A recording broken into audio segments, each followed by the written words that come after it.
hexing and ensnaring these Kodo Beasts until they die. Good micro move by him. Kind of a bad move by Lake Duck not to try and speed scroll out as fast as possible, or TP, because he's losing a lot of Kodo Beasts, and Kodo Beasts are expensive. And right now, Grubby's kind of doing something smart, except the Raider died, and he was using a weak Raider to come in and out and ensnare these buildings, or not these buildings, these Kodo Beasts, so that he can just focus fire them and not take as much damage on the Raiders, because Raiders take a lot of damage for grunts, and they're kind of weak sauce when it comes to damage output anyways. Grubby's gotten himself into kind of a bad position where both of his heroes are fairly weak. He is putting a lot of effort into this push. Oh, and he loses his Blade Master. That's not good. That's a no bueno. However, he does decide to do something that is a really tough decision to do in a lot of cases. And for some reason, the Lake Duck didn't focus down that 22 HP grunt, which Grubby kills himself. Anyways, he does make an important decision, which is to spend a lot of gold on getting his Blade Master back. And the only reason you'd use that on a Blade Master, I mean, if your Shadow Hunter died, I wouldn't, just don't do it. It's really not worth it to have a hero with no mana, unless it's a Blade Master or like a Demon Hunter, because those two are really the only heroes that can be effective without their mana. Especially a Shadow Hunter, because he's so weak and he comes back at half HP that it's not important enough to, to spend the extra amount of gold to have him instantly, unless you're going for some insane hero kill with a spell that you have on him. Otherwise, really don't do it. Anyways, Grubby did the smart thing and went to the Voodoo Lounge to pick up some healing salves, or whatever he needed. Was healing salves. Just before his Voodoo Lounge died. Kind of sucks that it did die, but the fact that he did pick up extra units, or extra items before, is a smart move by him. Especially with the Blade Master and the fact that he doesn't have any Raiders, you can easily move in and out of their army without really losing your hero or putting him at any risk. Especially with the Windwalk, but that's besides the point. So a Lake Duck's going to be doing a tower push, which is a very smart thing to do at this point, because he does kind of have an advantage. He has forced Grubby to use a lot of gold to get his Blade Master back, which means he kind of has an economic advantage, which allows him to be able to spend the money to put up a tower. Possibly two, but he doesn't put up two. And he also uses his Kodo Beasts as kind of positioning gauges here. And what you do with your Kodo Beasts is you kind of run them in. They are fairly durable. They do have 1,000 hit points. But what you do is you kind of run them after the Raiders, and it kind of forces them to run away because they don't want to lose anything that is being devoured. Also, very smart move by Grubby to pick up a Demolisher. Demolishers are great against tower pushes. They're great against Kodo Beasts, especially when they have when you have Raiders with you. It's kind of like in the Orc versus Night Elf matchup, because with their Dryads and such, that you can just ensnare like a Dryad and you can focus it down with your Demolisher.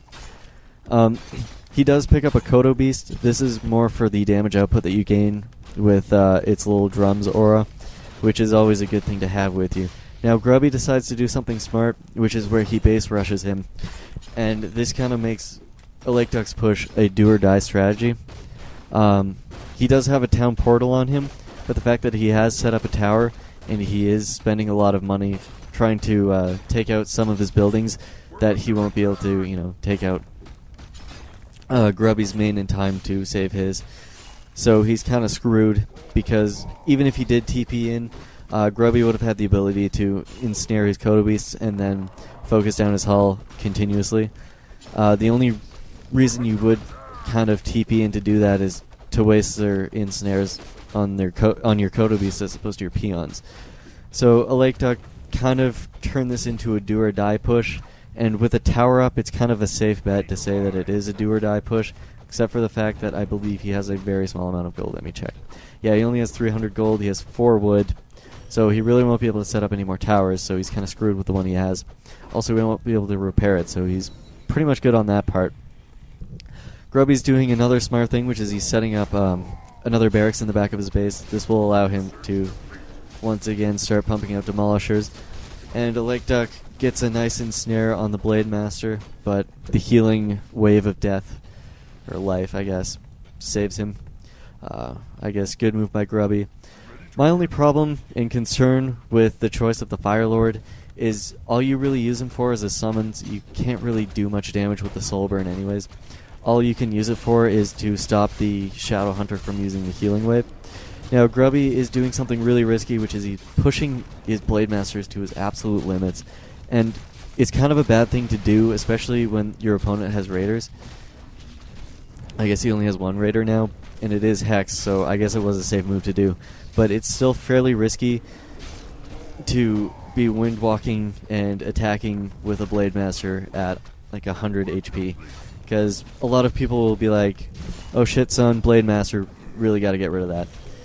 Once again, he is focused hiring the Blade Master right when he de-wind walks, so when you're doing this kind of, when you're fending off this kind of push and they are putting this pressure on you and they're focusing your hero, you really, really have to be careful how you use him and how much you push him to his limits. And for some reason, Grubby knows the like absolute limits to this hero.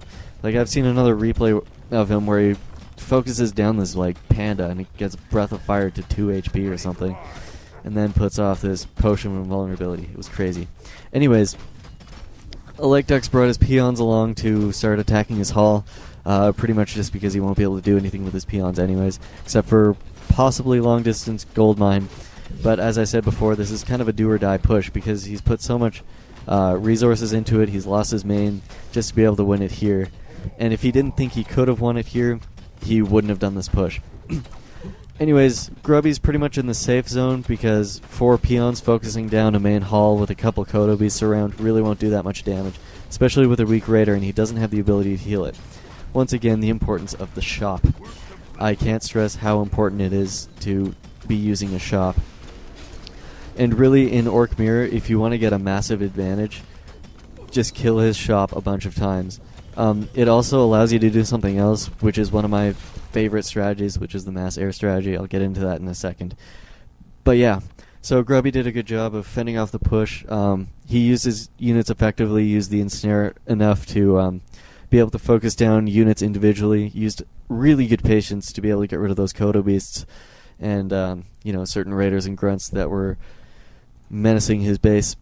He also did the smart thing of doing the base rush thing against Alot main, which is something that a lot of Orc players are doing against human now, is that when the human players start setting up the towers, they run in to start focusing down the main because obviously they have Raiders, so you can really focus it down pretty quickly. And you either get the human to TP, or you get them to panic and stay at their base and hope that they can outlast you with their towers and their lack of resources.